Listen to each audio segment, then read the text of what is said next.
Sœur Eugénie de France 3. Comment j'ai appris à surmonter les conflits spirituels dans ma vie? Que se passe-t-il lorsque nous péchons? La dernière fois, j'ai témoigné comment je travaillais à la cantine en préparant des desserts pour les élèves. Cependant, je mangeais une partie de ce que je préparais et cela nous était interdit. C'est en travaillant et en mangeant que j'ai vu que j'étais photographiée. J'ai vu un flash de l'appareil photo mais je n'ai pas vu la personne qui m'avait photographiée.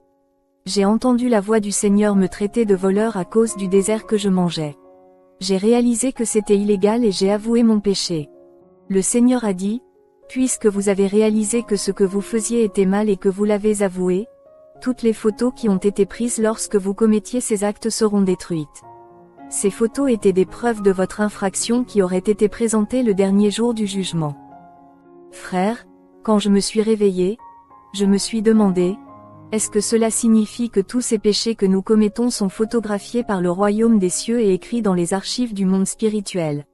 Le monde des esprits contient des images, des vidéos et des enregistrements, écrits de nos actes pour le grand jugement du trône blanc. L'Esprit de Dieu a insisté et a dit, dites à mes enfants d'avoir une vie de confession. Nous devons toujours procéder à un examen de conscience. Le réseau de champs de bataille de Satan. Je me souviens d'un jour où je suis allé assister à une fête et où j'ai pris quelques photos. De retour chez moi, j'ai publié une de ces photos sur ma page Facebook. À cette époque, je ne savais pas que je devais prier pour l'obtenir avant de le publier. Après avoir posté ma photo, le lendemain, alors que je dormais, le Seigneur a ouvert mes yeux spirituels. J'ai vu un homme qui a pris ma photo que j'ai publiée en ligne. L'homme était un sataniste. Il maudissait ma photo. Il a dit à ma photo, toi, femme, tu vas souffrir dans ta vie. Vous n'avancerez pas, vous souffrirez de toutes sortes de maladies. Vous ne garderez pas d'argent dans votre main. Vous endurerez des difficultés. Cet homme a pris le temps de maudire ma photo et a dit beaucoup de choses méchantes. Frère, quand le Seigneur te montre des choses la nuit, tu dois toujours détruire et défaire ces œuvres de l'ennemi au nom de Jésus-Christ. Nous devons apprendre à prier pour nos photos lorsque nous les publions sur les réseaux sociaux. J'ai appris à utiliser le nom de Jésus chaque fois que je décroche le téléphone. L'ennemi propose de nouvelles stratégies et de nouvelles tactiques en cette période d'obscurité. La plus grande arme contre lui est la prière. Stock de nourriture de supermarché du monde sous-marin. Dans une autre expérience, le Seigneur nous a montré un supermarché où nous achetons de la nourriture. Dans ce rêve, j'ai vu des gens sortir de l'eau avec des stocks de produits vendus au supermarché. Les gens pensent que ces légumes, viande et poissons sont plantés, pêchés et transformés sur terre. Pourtant j'ai vu ces objets sortir du monde marin et être transportés directement au supermarché. C'est une période dangereuse, mon frère. Nous devons apprendre à purifier cette nourriture par la prière. Lorsque vous avez acheté de la nourriture et que vous apportez ces provisions chez vous, n'oubliez pas de prier pour cela. Lorsque vous avez fini de cuisiner, priez pour cela. Priez lorsque vous achetez des vêtements, priez pour eux. J'ai vu des stocks de nourriture sortir des eaux. Ces choses sont sérieuses. Si le Seigneur devait vous ouvrir les yeux pour voir la véritable nature de ces aliments, vous seriez terrorisé. Une arme appelée le culte. Quand je suis arrivé au Seigneur, j'ai remarqué que ma marche avec le Seigneur était entièrement axée sur le conflit. J'ai été soumis à des agressions et à des attaques spirituelles constantes et continuelles. Je ne pouvais pas dormir paisiblement la nuit à cause de l'attaque.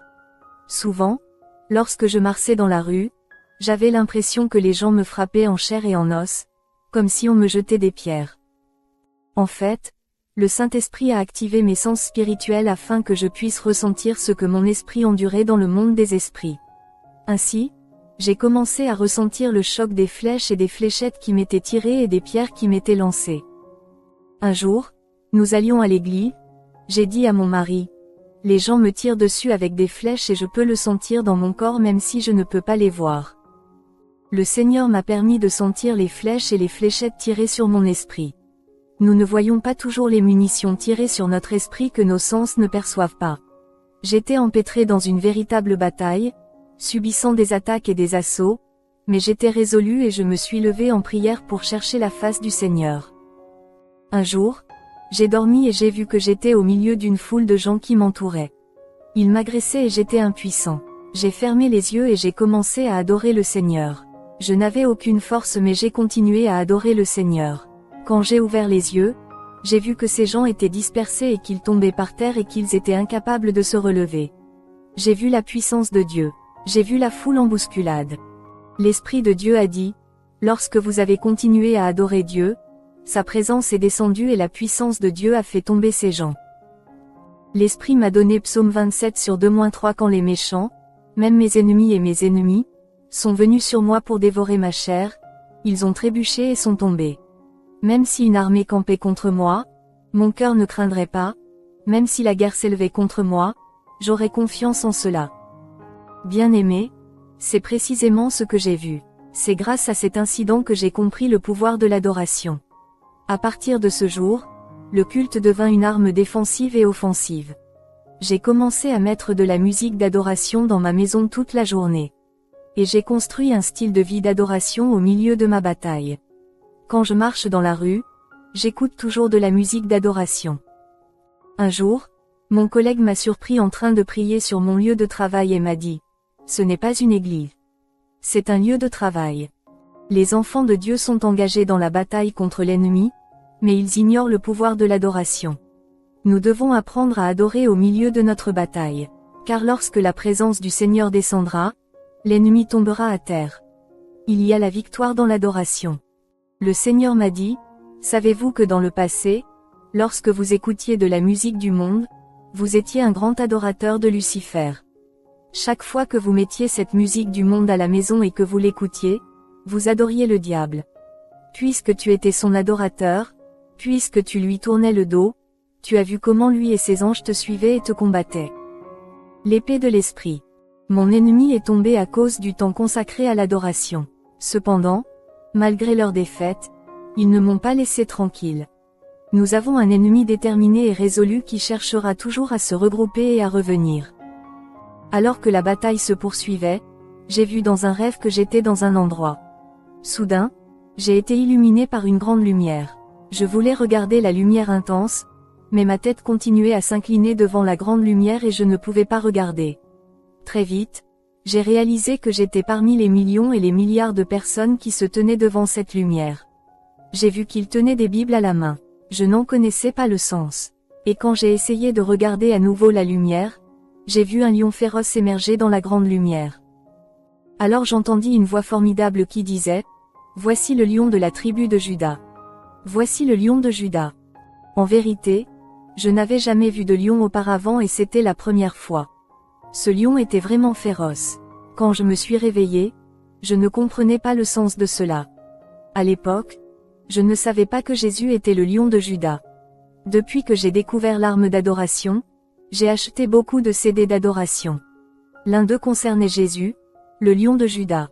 Quand j'ai entendu le chant sur le lion de Juda, j'ai compris que Jésus était le lion que j'avais vu dans le rêve. Et il est venu au milieu de mon combat. Quand j'ai interrogé mon pasteur sur les millions de personnes que j'ai vues tenir la Bible, il m'a répondu, la Bible qu'il tenait est l'épée de l'esprit. La Bible est l'arme. Les enfants de Dieu sont des soldats. Ils doivent utiliser leurs épées qui est la parole. Le Seigneur Jésus a utilisé l'épée de l'esprit lorsqu'il a affronté le serpent dans le désert.